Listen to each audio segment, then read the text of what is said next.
I've been serving as an observer on the Intergalactic Council stationed on the Orbital Academy of Zircon-Phi for quite some time, where I meticulously document the cultural and diplomatic maneuvers of various species. At least I was until today, because today nothing has been normal, thanks to our guest lecturer. A human who has somehow become the latest star in galactic diplomacy.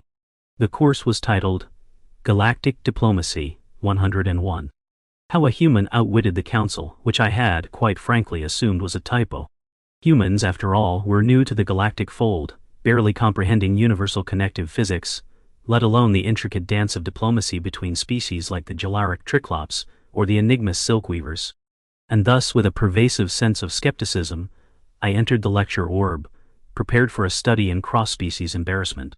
Today I learned more about misunderstandings than I would have ever gathered from a century of diplomatic postures. Our speaker, Professor Matt Wilkes, a lanky human with an ostensibly permanent sunny demeanor, was introduced by Chancellor Zlipter, with far less fanfare than most speakers, given the Council's prior unfamiliarity with earthly accomplishments. Yet, as Wilkes waved to us with that strange back-and-forth hand movement humans call a wave, my interest peaked. "Greetings, esteemed beings of the Council," he began, as fish-headed Flong-Shuit and feathery Frondox alike turned multiple eyeballs toward him in detached curiosity. "I'm here to chit-chat about problem-solving. The human way." His lecture began with a slideshow presentation. But instead of calculating linguistics algorithms or detailing conflict resolution matrices, his slides showed what appeared to be household items: paper clips, duct tape, and, inexplicably, bread. Halfway through my Glarakian nectar smoothie, he launched into a recount of his now legendary incident with the Council, a sobering tale of bureaucratic gridlock. We had just received an urgent conflict alert. Something about territorial dispute squabbles between the Zoglogs and Scribblers, Wilkes narrated. "I'm still working out which one's which, mind you."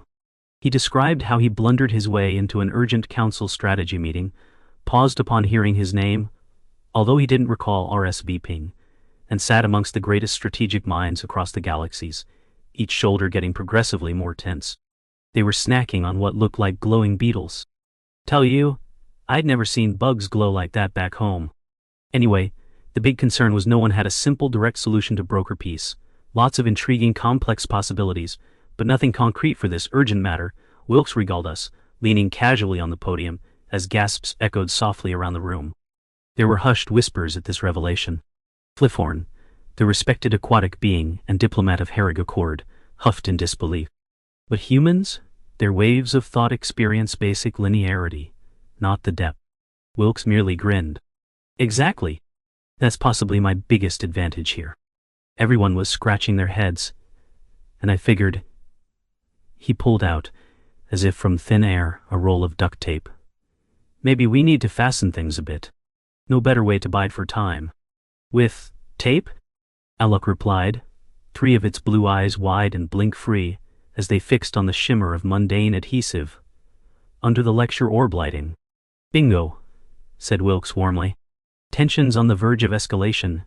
I decided maybe part of the problem was those alerts going off constantly with sirens blaring. So, naturally, I duct-taped the speakers, and you know what? Silence. Not a peep about another possibility, although it baffled the tech division for weeks. Muting the crisis until cooler heads prevailed, I ventured out loud, sharing the corridor of disbelief with my peers. "Exactly," Wilkes reaffirmed with a wink. "Gave those big brains the breathing room they needed." Eventually they wrapped it up peaceably.